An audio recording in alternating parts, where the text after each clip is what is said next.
Vous le savez peut-être, mais l'occasion de vous rendre visite dans le cadre de vos abonnements ou des accompagnements ponctuels est aussi une source d'expérience que nous souhaitons partager avec vous aujourd'hui dans ce nouvel épisode de CDER L'Actu. Le sujet vous concerne quasiment tous, puisqu'il s'agit de vos contrats retraite.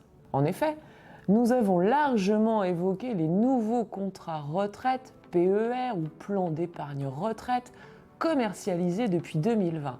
Mais qu'en est-il de vos anciens contrats retraite et particulièrement parlons de vos contrats retraite Madelin et Madelin agricole. Au moment du dénouement du contrat, vous aurez le choix de rendre cette rente réversible ou non sur la tête d'un bénéficiaire désigné.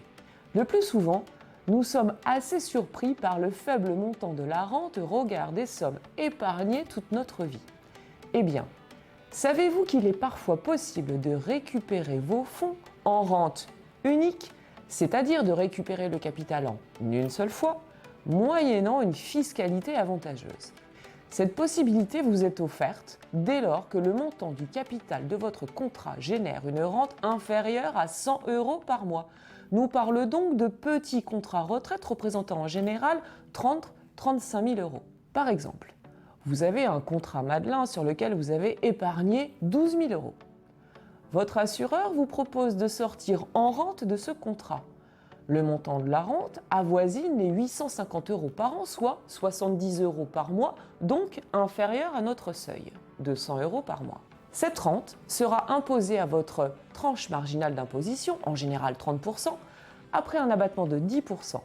Vous subirez dans notre cas une fiscalité d'environ 230 € par an, sans compter les prélèvements sociaux qui seront dus en plus. Si vous obtenez une sortie en rente unique, c'est-à-dire le capital en une seule fois, votre capital sera imposé à 7,5% après un abattement de 10%, soit dans notre cas une fiscalité de 810 € en une seule et unique fois, sans compter les prélèvements sociaux.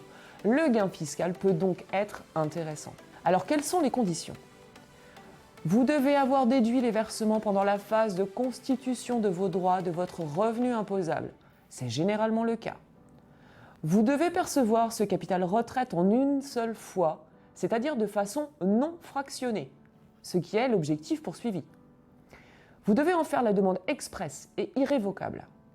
Cette demande se matérialise par une option à prendre au moment de votre déclaration de revenus. En pratique, l'établissement financier vous envoie un courrier précisant le mode de dénouement du contrat, dans notre cas en rente unique, et les modalités d'imposition. Si la possibilité d'opter pour le prélèvement forfaitaire libératoire à 7,5% n'est pas indiquée, demandez-le.